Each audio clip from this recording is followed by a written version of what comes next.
Good morning, everyone. It's Nick Paro on the Sick of This Show, bringing you Wajahat Ali from the Left Hook. He and I have started to become fast friends over the last couple weeks, getting to know each other a little bit. I've been following him for a while. Everybody here knows him. He's fucking incredible. And we've got a lot to talk about because things are escalating fast in this country, escalating faster than they should be.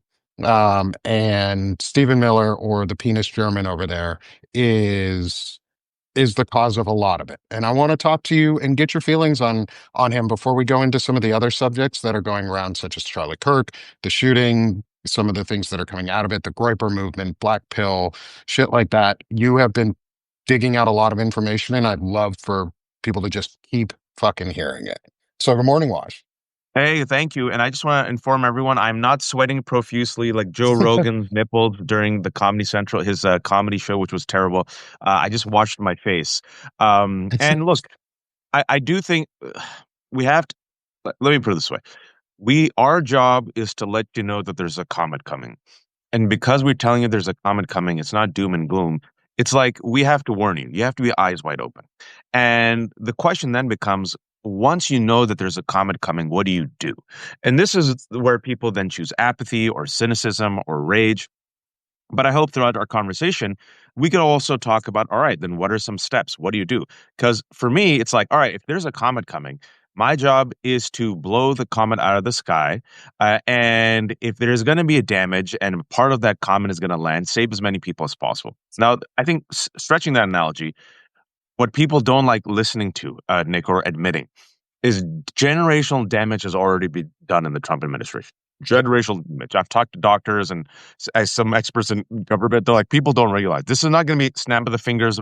If we have elections in 2026, if we have elections in 2020, the Democrats going to come. Nope. Generational damage is done. I was old enough to live through America's failed war on terror, the 2008 economic crisis. I mean, we're talking about generational damage, all right? Maybe even longer. Now, number two, as that generation damage happens, right? It's one of those things that these movements, these fascist movements, and I think it's time for everyone to use the word fascist, just like I was, and authoritarian, like others have been. And you had Bill Kristol today. Who would have thought, Nick, that friggin' neocon warmonger Bill Kristol would have gone more woke than most Democrats? He's talking about abolish ICE. He came today and said it's fascism. The last thing I'll say is when Adolf Hitler, when he came to power through his Reichstag fire moment, I think this is the Reichstag fire, we'll break it down for your audience. He said, the Reich will last for 1,000 years. It lasted for 12. He died like a coward in the bunker. But before he died, the damage that he unleashed. And so this is a house of cards that's about to collapse. It's going to collapse on Trump's base. And this is where there's some hope. He is not that popular. I want to repeat this. Trump is not that popular, Nick. He has not cracked 50% ever. His Latino base that went for him in 2024, many of them just wanted a better life, gone. The young people who just wanted a better life, gone. He's underwater, negative double digits on the economy, underwater on immigration. Epstein is not going away. And furthermore, folks, we could talk about this later because I'm a masochist. I've been in this space. You don't have to. There are fissures in MAGA. Candace Owens is on a warpath. Tucker Carlson went against Pam Bondi. Cat Turd is pissed off. There are fissures that are already being exploited. It's a Julius Caesar moment. People know he's going to die. J.D. Vance is trying to step in. They're going to eat each other alive, and the economy is about to go to shit. And this is a big country. It's a country of 340 million people. It's an expansive country, and there are a lot of guns in this country. And I think if the National Guard and the military are now asked to literally crack their neighbors' skulls, and they see violence, it's going to be violence. And once that violence is televised, a lot of these folks who vote for Trump, they're not hardcore enough. Many of them are just freaking cosplayers. Once they realize, oh shit, what's been unleashed, and oh shit, billionaires have used a culture war to drink all my milkshake. With it, America, Nick and I were talking about, it takes a long ass time, but it took this country 8 years to finally realize, oh, George W. Bush is a moron. Oh my God, I have no house anymore. Oh, look, what happened with Katrina? Oh, look, dead U.S. soldiers coming back. Yeah, let's vote for this black guy. Sorry, Nick, that was my little rant No, there. I love it. I love it. I want you to get on these rants because that's why I bring you on. That's why I want to get your input on all of this because I can talk about what I know, but you know of a hell of a lot more than I do in these spaces right now. because I'm still newer in this space. And the more we can all learn, the more we can get out, the more information we can get out faster. Like, if I don't know, how can I help? And so that's why we're learning. That's why everybody's coming on. We've got what, almost 400 people here already. Like, There'll be more. there'll More be will more. come. Let's fucking keep going, guys. Smash the heart, share it. Let's get up to 1,000 before the 30-minute mark, so that we can get as many voices out as we can and talk about all this shit. The first part I do want to talk about is Stephen Miller, though, because Okay. unlike the folks who are not hardcore, or who would not condone violence once it actually starts happening, once bloodshed starts happening and things like that, like if the right escalates further, or when the right escalates further and goes towards more violence, and folks see what's happening, the National Guard folks, I predict, just like you, a lot of them are going to stand down. They don't want to Yeah. shoot their neighbors. But Stephen Miller won't. Can you talk about him and his shadow presidency that's going on right now? Yes. Stephen Miller is the shadow president. Stephen Miller has unprecedented power. He is the most powerful unelected official on earth. Stephen Miller is the only person who has remained like a cockroach for the past 10 years. Everyone thinks he's a freak, but Donald Trump values his loyalty. He's extremely efficient and effective in implementing what has been his wet dream since he was in ninth grade. Stephen Miller is dyed in the wool, hardcore white nationalist crusader, a soldier who's willing to die on the battlefield. He wakes up, thinks about this, breathes about this, sleeps about this. I mean, I want people to realize it. He's all in. For Stephen Miller, even though he's the son of wealthy, upper middle class liberal Jews, he got radicalized somewhere around ninth grade. And his friends said, once they moved to Santa Monica in particular, over the summer, he comes back and says, "You're Latino, you can't be my friend anymore." Furthermore, he was mentored by two just despicable people on the right. One of them, who died and was a massive Islamophobe, David Horowitz, who was also Jewish. As a high schooler, he used to reach out to David Horowitz and be like, I want to be a soldier in the army. And another person was a black conservative, Larry Elder, just to let you know that white supremacy doesn't mean that you have to be white. We all have chickens for Colonel Sanders in our communities, right? So he's been at it, right? And Duke, he used to run Islamofascism Awareness Week. Richard Spencer, the Nazi that no one talks about, was a bit older, literally Nazi folks, and said, "Oh, he mentored Stephen Miller." So Stephen Miller, once he graduates, he goes to the Hill, and he wants to find that vehicle, that avatar, that means that can help him achieve his agenda of cracking down on immigration, making America white again.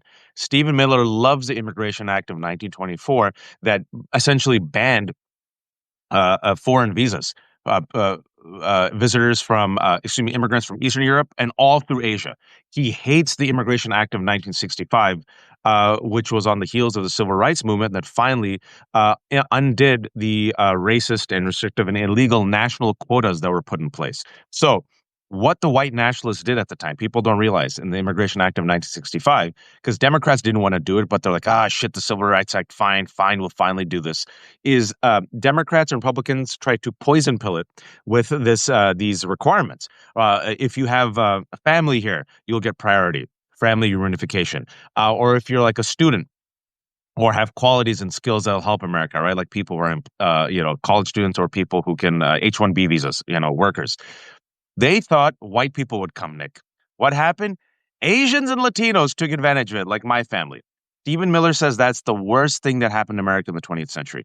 So he works with Jeff Sessions. Jeff Sessions was Donald Trump's first attorney general. Jeff Sessions aligned himself with hardcore, straight up like racist, bigoted immigration groups, right? Stephen Miller worked for Jeff Sessions. Everyone thought he was a freak. They used to make fun of him. They're like, this guy is like creepy. They used to like spread rumors about him. He uses Jeff Sessions to get to Donald Trump, right? Jeff Sessions was the first attorney general, and Stephen Miller has kept his head down, said yes to Donald Trump, and slowly but surely ingratiated himself. Um, he stuck around. He was one of the architects of the Muslim ban, right? He learned from the last 10 years. Now, in the second go around, he's the last remaining member, is like the last man standing. And Trump is old, aged, decaying, it's tired, falling asleep. He's not doing well, and he's disinterested. He's just grifting. Uh, and he's using grievance and going after everyone. Right? Stephen Miller apparently is the shadow president, and the other one they say is Russell Vought, the co-author of Project 2025. It's all Project 2025 is like 50% done, folks. And he's Russell Vought is a Christian nationalist. Stephen Miller isn't a Christian nationalist. He is an out and out white nationalist. And right now they're saying Stephen Miller is in fact the head of Homeland Security, not Christian Noem. He's the head of Department of Defense, not Kekseth. And he's the head of these agencies right now that are essentially under his control. National Guard, it was him. Unleashing ICE, it's him. Trying to undo a habeas corpus, it's him. Saying we're under invasion and we could do the Insurrection Act, it's him. Even Signalgate. If you saw the Signalgate messages, there's this one message from the White House where even JD Vance is like, I think we should wait on striking in Yemen. And he goes, the White House is saying we do it now. That's Stephen Miller. All right. Yeah. So this and the vision of Stephen Miller, and I'll end it this way: a book that Stephen Miller and Steve Bannon have openly promoted. Right? People say, "Well, what's a book we should read?" The book Steve Bannon openly tells people to read is he says, "This is the book to understand this moment." Is this 1980s white nationalist French novel called Camp of the Saints. And Camp of the Saints, along with Turner Diaries, is now one of the foundational fictional texts of white supremacists. And the novel, the dystopian novel Camp of the Saints, written in French, warns of a future in which a brown horde that eats shit takes over Europe. That's the book that Stephen Miller and Steve Bannon recommend. Well, that's fucking that's a terrible image. What I call all of that, it's called eagle jizz.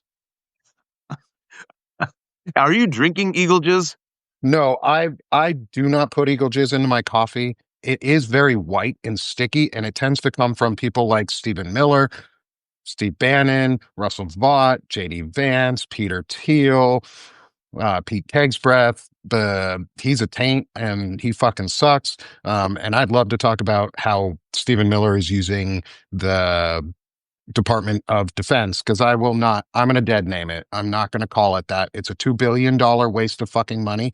If they don't respect trans people's rights, I'm not going to respect their right to keep fucking changing names on things without anybody asking, without anybody's permission, without even looking into that.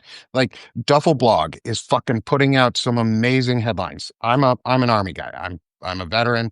There's a website, if nobody knows it, is Duffel Blog. Go to it, duffelblog.com. It is a comedy website. It's the army, or it's the military's version of the Onion. Duffel Bug?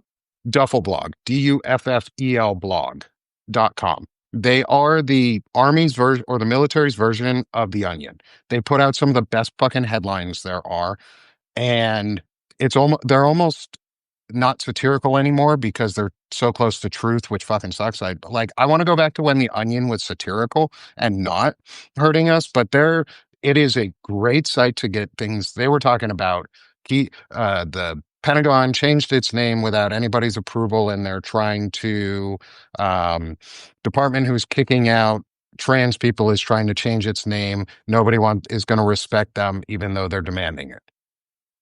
And it's just like, It, fuck you, Department of Defense. You can't do this. You don't you get know, to do it. you're a veteran, Nick. I'm really curious because, well, let me put it this way. I think I mentioned this last time I was on your show, and I feel it now even more because I'm telling people to trust the evidence of their eyes and their ears. Don't listen to me. Don't listen to Nick. Just trust the evidence of your eyes and what you're listening to with your ears.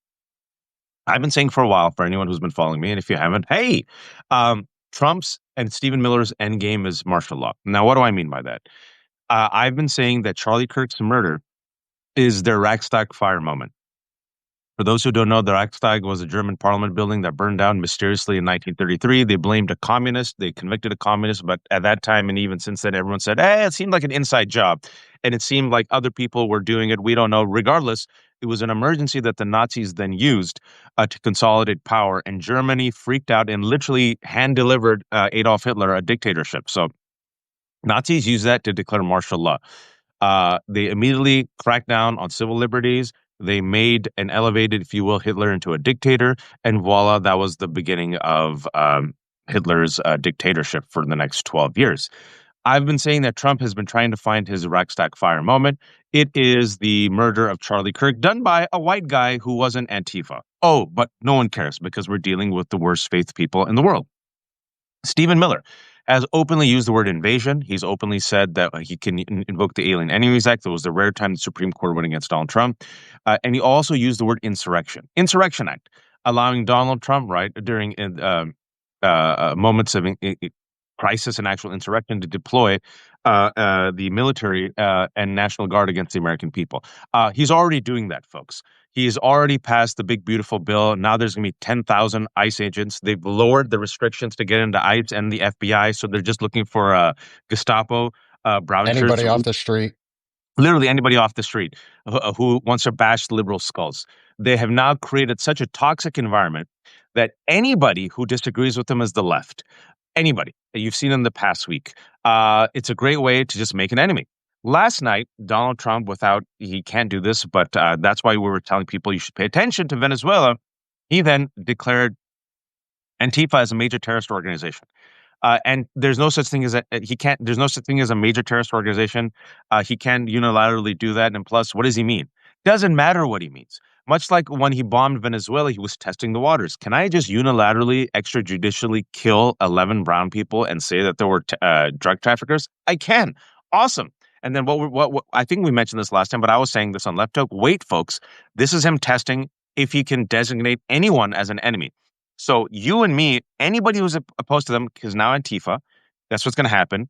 If we're terrorists, the president has just established the president. He could just kill terrorists, kill them, crush them, disappear them, send them to CCOT, right? It seems very clear that he's desperate, which is why he's trying to gerrymander and demanding Republicans gerrymander. He's desperate, which is why he's going after mail-in voting. He's desperate, which is why he's unleashed the National Guard. He's desperate because the economy sucks. Epstein is causing fissures in MAGA. The MAGA, we could talk about this in a second, does not buy the FBI Cash Patel narrative. There's fissures there. And he's old. The people around him, Nick, they realize their king and daddy is dying. So they're like, okay, if the right wing can get as much power as possible, then we could transfer it to a puppet, JD Vance. I don't think it's going to work out that well. So what's going to happen, I think sooner than later, and I think they've put everything into overdrive because they realize daddy's not going to last that long. So I think what you're seeing is Project 2025 on steroids. He's ramping it up. I was going to say by 2028. I think it's out in the next 6 months. Before the 2026 midterms, as things go shit and things are going really bad, and he knows it. This is a sign of weakness, folks. I want people to understand that this is a weak president who's insecure and unsure about his power. This is what they do, an authoritarian power grab. They're going to say the following. America is being invaded right now. There are hostile forces making it less safe. The radical left has teamed up with immigrants, drug dealers, and Antifa. They killed Charlie Kirk. They beat up Big Balls, 19-year-old Doge member. They're coming after all of us. By the power vested in me, I'm going to declare martial law. Don't worry, the elections will come back once I crush Antifa. I'll make you safe again. He's never going to leave. That's my prediction. I agree. I agree. That's always been the end game. Like that has been the end game for a long time. And Project 2025, like you keep bringing up, it was a 4-year document that they've condensed down to a year. Like they're so sure of themselves that they have condensed down their efforts because they've been able to get as much done as they can within. They've done 3 years of work in 3/4 of a year. Like Basically. not even. So like let's pretend that they're actually on track and ahead of schedule. We need to fucking be more ahead of schedule, which is the problem. So we've got, like you just said, Stephen Miller cracking down on whatever the fuck Antifa is, which I guess you're spitting on the face of my grandparents who fought in World War II, who were anti-fascist because we fought the Nazis and we beat them. How about all the other people's families who were here during World War II who fought the Nazis? How about all of us Jewish people who have families who died during the original Holocaust? Now a second one being perpetrated by the Israeli state against the Palestinian people. If you don't agree with me, read Qasim Rashid's piece that he put out this morning about it. It's fucking powerful and it lays it out. And Bernie Sanders yesterday came out and finally said it. He said it's a genocide. That's huge. And that's huge. And we need to be pushing things like APAC money out. We need to be pushing things like Stephen Miller out. We need to be pushing things like Russell Vought out, reminding people of Project 2025 and all the shit that's going on. The fact that we have a new Epstein name that just came out um, Oh, that's a huge from thing that came out yesterday. that came out yesterday. I want to get back to that point here in a minute, but I want to keep focusing on the Stephen Miller and what's going on, especially in Venezuela, as they keep provoking the Venezuelans to try and instigate them into firing back at us, so that we can say, "Oh no, we've been shot on. Now we must go to war," even though it's our fucking fault and everybody can see it, and it's a manufactured war. How do you see Stephen Miller as a hand in that, or do you see him as the overarching factor in that? I think look, when people say he's a shadow president, I think the reason why I try to tell people more and more about Stephen Miller is I think when people are trying to understand what's happening, the end game and the ideology, understand Stephen Miller. Donald Trump right now has spent 20% of his presidency golfing. He's fallen asleep Look, I'll give you an example. You have Donald Trump on camera, literally signing executive orders saying, "What's this about?" What? On camera. All right. He's only taken, I think, 12 to 14 security briefings, and then he just stopped. He goes, "I don't give a shit anymore." And Um, they were in images. Like the dude can't but he fucking stopped. read. They're Now doing he stopped. crayons and images. That's a commander in chief. Just doesn't give a shit. He's making crypto deals and he's bullying people, threatening people, extorting people, and he's on for the rest of his life. He's on Festivus tour. Um, Stephen Miller, he's the guy on doing this, and so the whole crackdown of the National Guard, according to the Wall Street Journal, was Stephen Miller. He's the one that wants quotas. He's the one on the phones, like saying, "Go harder." He's the ones, according to the Rolling Stones report, that is on everyone's ass about not getting the job done. Everyone's terrified of him. They're terrified of Trump. Trump doesn't know shit. He doesn't know what's happening. He just kind of, he repeats what's the last thing in his ear. Or if Stephen Miller and other people say this will help you get power and attack your enemies and make you money, he goes, "Okay." So you really need to understand Stephen Miller and I think Project 2025 to really understand where this country's going. This country's going. What Stephen Miller wants is to go back to 1952 before Brown versus Board of Education. Others in this country want to go back to 1862. Um, Pete Hegseth openly, and no reporters asked him, "Why did you approvingly tweet that CNN segment on the Christ Church, which is your church, in which the people said that they should repeal the 19th Amendment and women belong to men, and this should be a Christian nation, and there's no such thing as separation of church and state." That's a church Pete Hegseth belongs to, right?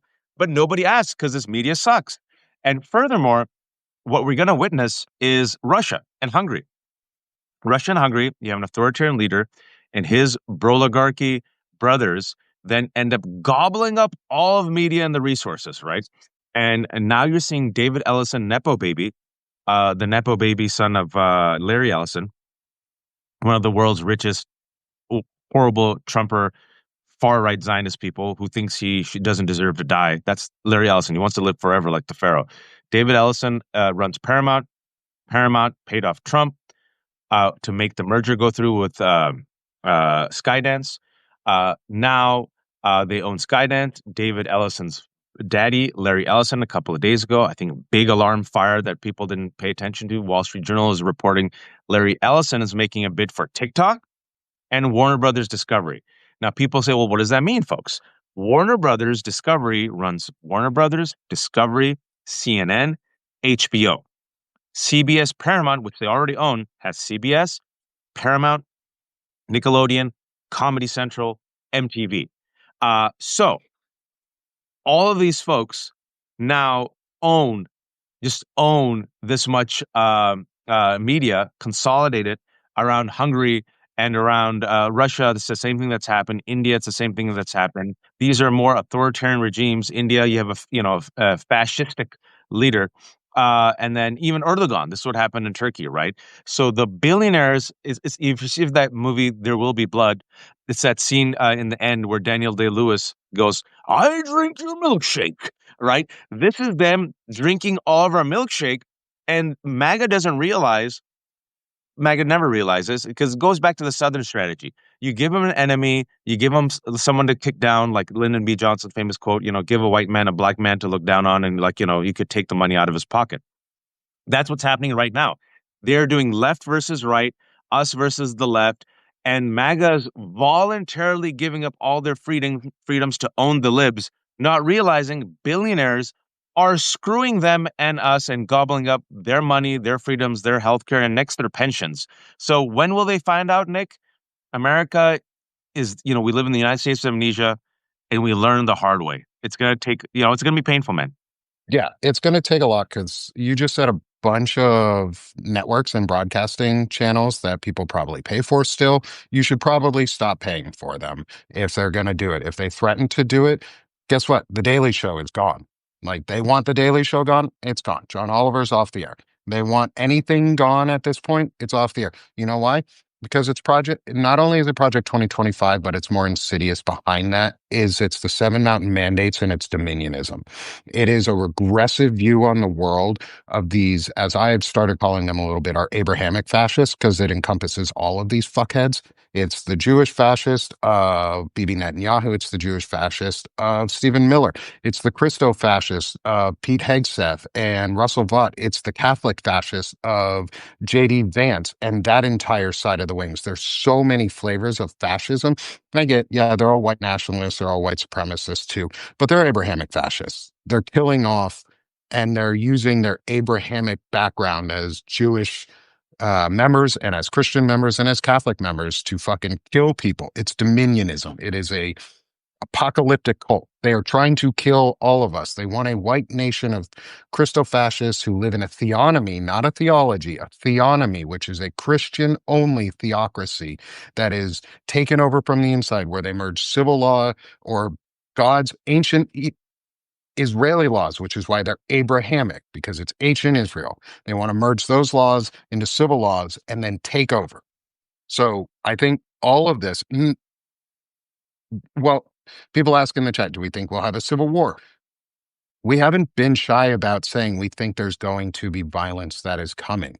I am not advocating for any of it. Of course not. Neither of us are. Neither of us are. Peacefully and patriotically at all times until the end, unless we have no other option. You will hear literally every veteran who is out here, who is on Substack, who I have spoken with, people like Fred Wellman, people like Chris Goldsmith, Ken Harbaugh, Bobby Jones, they all say the same. Peaceful, patriotic. Yes, it covers Islamofascists too, but Islamofascists aren't the ones fucking attacking America right now. Like, let's talk about the real threat and don't fucking come in here with your bigoted hatred towards people in Well, Islam for no fucking and, reason. They didn't do and, anything here. and then the last 10 years, well, let's talk about it. I'm old Well, enough to in this remember that case, during just to America's interrupt, war, go ahead. this is a white person problem. This is not a other person problem. Like, we are the fucking cause of this. So go ahead, Wash. Yeah, no, what I was saying is in the last 10 years, the GOAT of domestic terrorism, and this is according to the Cato Institute, that flaming liberal institute, Cato Institute, the government study that they scrubbed literally 2 days ago.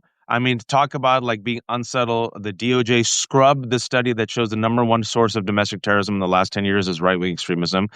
Why did they scrub it, folks? Exactly. They don't want to confront it. And furthermore, they haven't wanted to confront it since 2009 when there was a DHS official who tried to warn. And then the right wing at that time in 2009, the man's name was Daryl Johnson.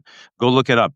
He said, hey, man, there's a problem with radical right-wing extremism at this time in 2009, and Republicans got him kicked out and shelved that DHS report and study because they realized it would make them look bad.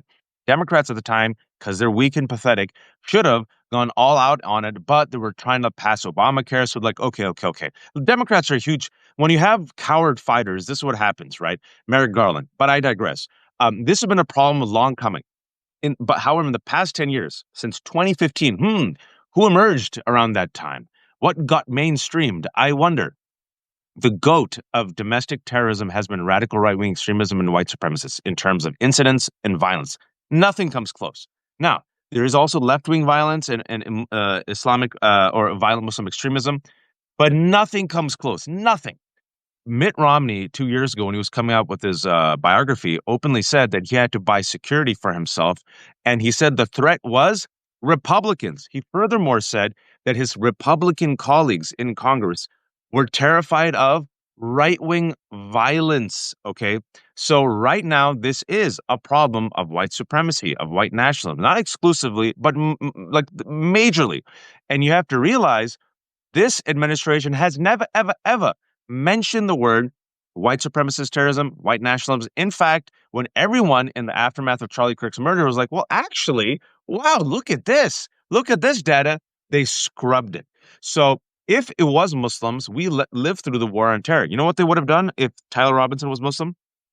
They would have hounded the parents, gone to the mosque, gone to the imam. Every Muslim, Mehdi Hassan, Mi Qasim, would have been asked to go and condemn violent acts done by violent people we never met.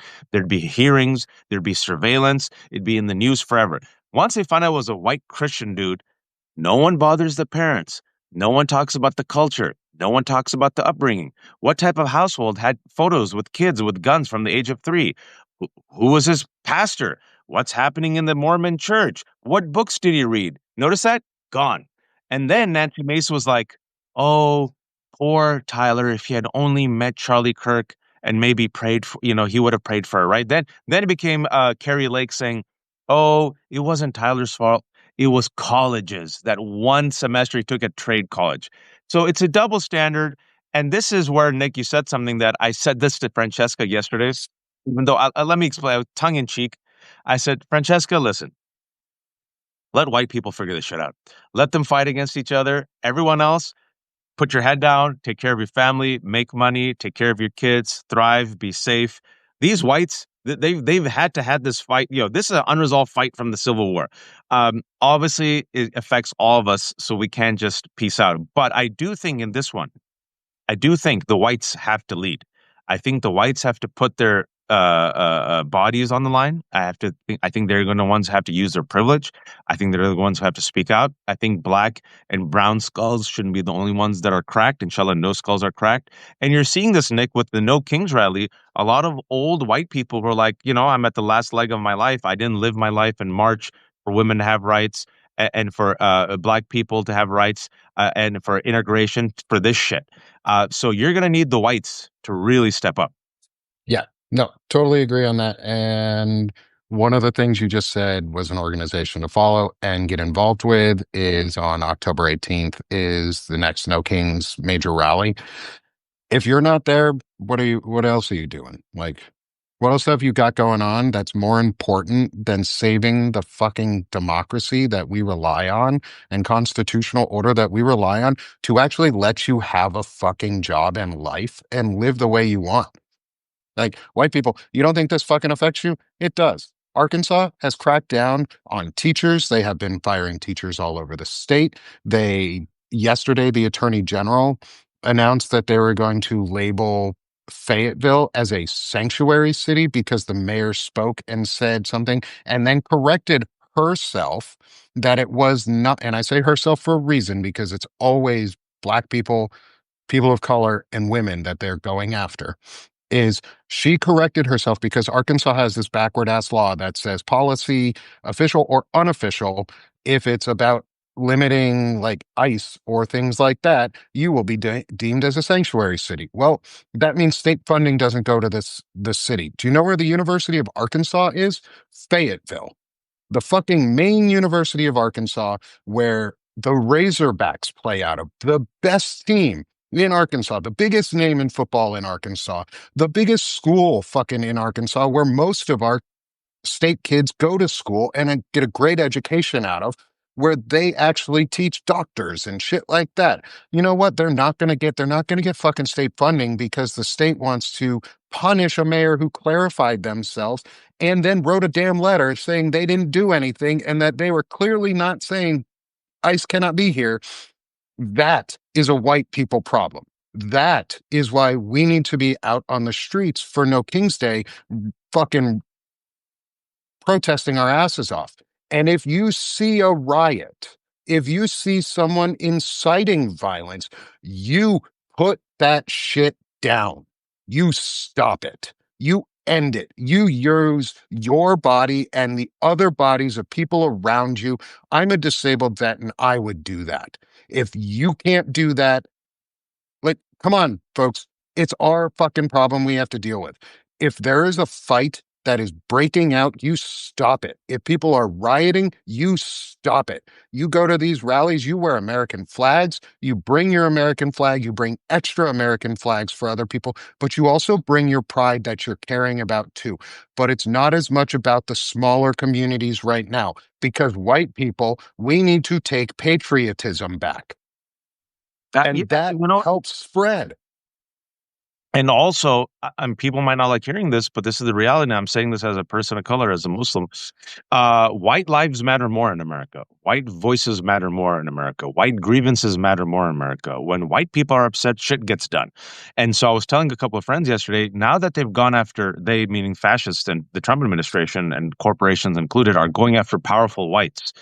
Now that they're going after powerful whites, I'm really curious if two things will happen. Number one, will white people say, "What the hell? You were just going after the Palestinians and the undocumented and the Muslims and the blacks. That was fine. Now you're going after Jimmy Kimmel and Stephen Colbert and, university professors. Oh my God, my whiteness and my wealth doesn't protect me."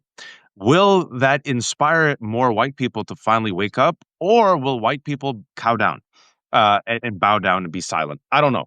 I I think don't the know. former. I think the former, and the reason why I think the former in a hopeful way is Donald Trump is not popular. Donald Trump has gone underwater. Donald Trump's policies are horrible. The economy is terrible. He has lied. He's not America first. He's bombing like people left and right.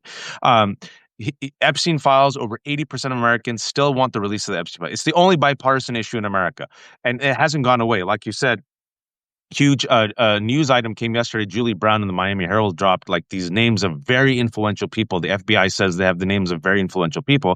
And what they're going to do is release all the names, but not Donald Trump's. It's not going to be enough. The base wants everything, right?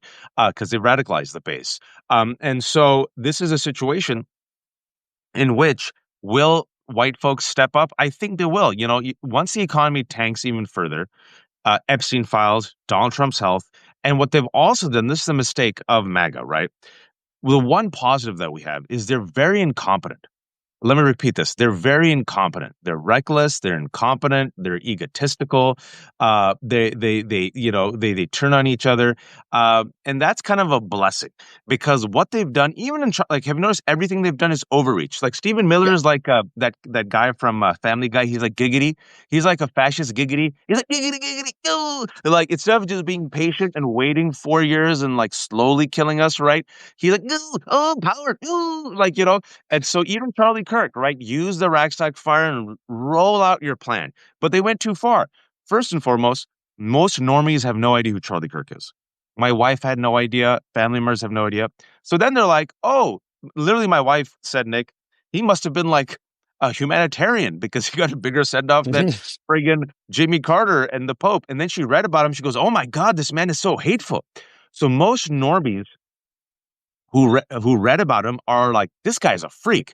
Now, they're using him as a martyr to crush everyone else. So there's going to be a lot of white seniors who are going to turn on TV and like, I want to watch my Jimmy. They know Jimmy. More people know Jimmy Kimmel than Chris Kirk. And on Friday, they're going to see a 1 hour like pageantry and hagiography of Charlie Kirk. They're like, what the hell is this? Right? So the fact that they're using such an unpopular person to crush the rest of us is going to inspire more anger. What they've also done is they've gone after teachers. They're going after celebrities, right? They use this as a ragtag fire. The unleashing of the National Guard, which is why he lost all his Latino support. It's gone back to 2016 numbers. The trade war, the tariffs, everything's more expensive. He lost all the young people who wanted to change. So this is overreach by the world's most reckless, racist, incompetent people, which doesn't mean it's not scary. It's hella scary. But again, I want to go back to America's a big country, folks. There's 340 million people here. He has never cracked 50. His most was 49. He barely lost to Kamala Harris, even with the infusion of hundreds of $1 millions in Elon Musk. He lost by 1.4 points. And I do think this house of cards will crumble. The negative is, as it crumbles, how many innocent people get buried under the rubble? Yeah.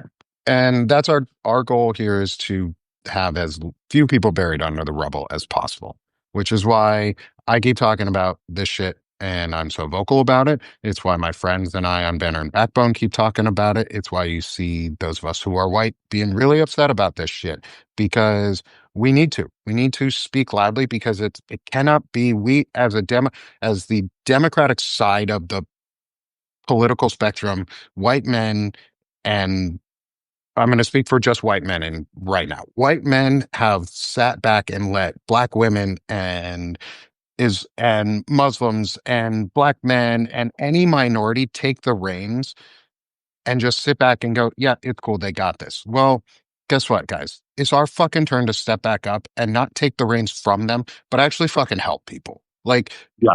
take the reins with them and lead the charge with them, not behind them, beside them, and ahead of them. Because if we don't lead, why are they going to help? Why would minorities want to help us if we're so unwilling to help them? Why are people who are like us, citizens, normal folk who make too little money, who need to feed their kids, who need to be able to afford medical bills, who need to be able to afford school and education and things like that? Why are we fighting each other? Like, And we need did to you see? stand with each other. I agree. And look at this news that just came out. And look, you ever read the Old Testament? You ever read the Quran? Even if you haven't, these stories, just suppose you don't believe in these things. That's fine. This is stories. The stories have stuck around. The stories are always the same, where human beings are given warnings, like clear warnings, like literally prophets are sent, like literally there's like miracles and like just Hmm. the stuff that makes the frogs dropping from the sky. And it's like, hey, Pharaoh, don't be oppressive. Blood in the water, locusts, locusts, newborns dying, right? Just, just don't maybe worship a golden calf and do an orgy. Let Moses come back. Give Moses 40 days to come back. And if he's not back by the 41st day, then orgy it up. And then human beings are like, oh, we just saw all these miracles. We just got saved from the Pharaoh. The Red Sea swallowed him up. Moses isn't back. It's been 40 days. Orgy time. All right. Like Noah. Noah, Melt the gold. here's a crazy old man building a ship. He's so silly. He's been warning about a flood. Silly old man. Oh, look, he built a ship. The ship's big. Oh, look, there's lions and mosquitoes and flies all in the boat. Oh, look, the water's coming. The water's to my ankles. Noah's like, you want to get on the ship? I'm good, Noah. Water's to my knees. Time to get on the ship. I'm good, you freak. Water's to the waist. You want to come on the ship? Shut up, you lib. Water's to the neck. Hey, you want to come on the ship now and save yourself? Quiet, you libtard homo. Like literally, they're drowning. Like, I think I could swim. And then they die, right? So you literally, the reason why I'm saying this is breaking news just came out that CDC advisors are now scrutinizing vaccines given during presidency, meaning that RFK appointed vaccine panel will announce it will revisit immunizations given in pregnancy. What does that mean? That means babies are going to get preventable diseases and die. Measles, Dr. Monera's yesterday said polio is going to come back. She said polio is going to come back. Measles has already spiked. We take the MMR vaccines we used to, measles, mumps, rubella. This is a pro-death cult, Nick. And the Yeah. thing is, a lot of people are going to die. You're not going to win over MAGA. Don't think about winning over MAGA. MAGA's lost. But within MAGA, I think you're going to lose 5 to 10%, and they can't afford it. And there's a lot of people who are independent and apathetic. Once they see a baby die, family members die, and then the collapse of the economy, people getting crushed, people being beaten up, people being shot, neighbors being friggin' sent to CCOT. You add all this up, Nick, it's they don't have the numbers. No, and it's that old saying of after America has exhausted all other options, they will finally do the right thing. And Yeah, we're going to finally get there, and it's going to fucking hurt. Like, people have to realize, like, gonna Waj, what hurt. you're talking about is so true. Yesterday, my friends broke the golden cap moment. Melissa Corrigan was in DC while it was getting set up and talked to the folks who were setting it up. And they were broadcasting it on my friend Lawrence Winterman and Dana Dubois' show, Gen Xy, their daily whatever, live broadcast about it. And we put it up. They're doing a literal golden calf moment, and the irony is fucking dead with these people. Like, there is no irony because they're engineering the plague.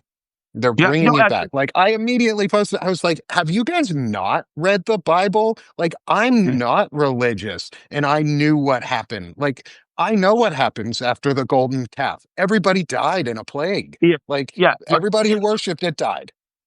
Yeah, it's a human nature, right? Because you don't have to be religious, but these stories have stuck around for thousands of years, right? It's in the Quran too. The Quran believes the same stories of Moses and Noah, and you're like, there's a great saying in the Quran, which is it's very rarely throughout time man has been in a state of loss, and it's like a reboot. You literally see story after story. COVID, Nick, COVID. Who literally they're dying. Literally, they're dying for Trump. I don't have stupid COVID. I don't have COVID. That's a hoax. Bill Gates is don't give me medicine. Bill Gates is gonna cut.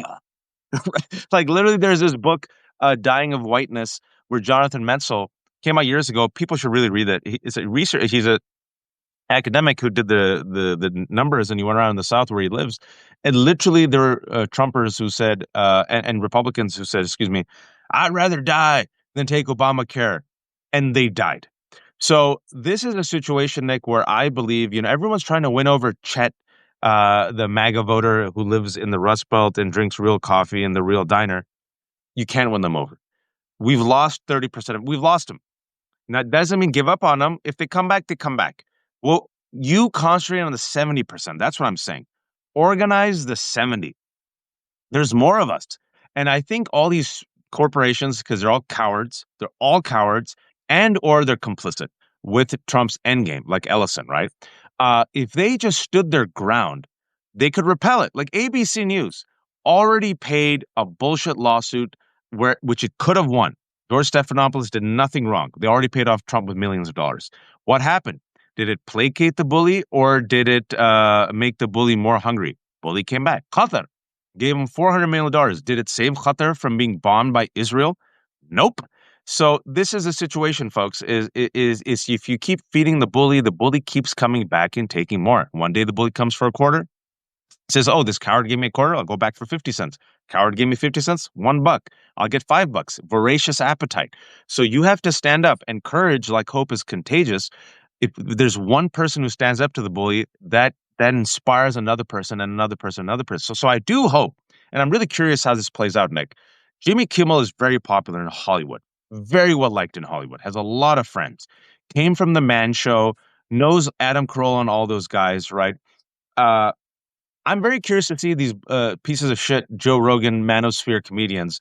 They're all about free speech, free speech, free speech. The Andrew Schultz and all these guys. Let's see what they do. I don't have any faith in them. But if comedians speak up, and the artistic community speaks up, you need every single vector of society to speak up. And I know, like, we don't really give a shit about these people because most of them suck. But I do want to remember that Hollywood had a huge role to play against defeating McCarthyism and going up against the House of Un-American Activities. Yeah, and I think that's a huge thing you just said is the solidarity piece. People keep asking, like, what can we do? What can we do? How can we help? Like, what else can we do? Well, one, call Ken Martin, call the DNC, tell them to fucking do something. Tell them to use all that money that we've given them over the years and fucking do something. If you went to college, call your university, tell them to use their endowment to go fucking help, to do something, to stand up and tell them not to do like this shit. Harvard has $1 billion fucking endowment, or more. They're good. They can help. Like, tell your alma maters, tell your representatives. If you're in a Democratic district, call your fucking representative too. Tell them to fight harder. Tell them to fight louder. Tell them to do more. Tell them to obstruct. Tell them to shut the fucking government down and not fund it here soon. Because if we don't fund the government, ICE doesn't get money and they can't give bonuses out. And poor little guy who was running through ICE, guess what? He ain't going to work if they're on layoff, if they're on furlough. Do you think these assholes are going to go work for free? Even the most hateful of these people need money. Even these people who who want to fucking hurt the most people, hurt them where it counts the most.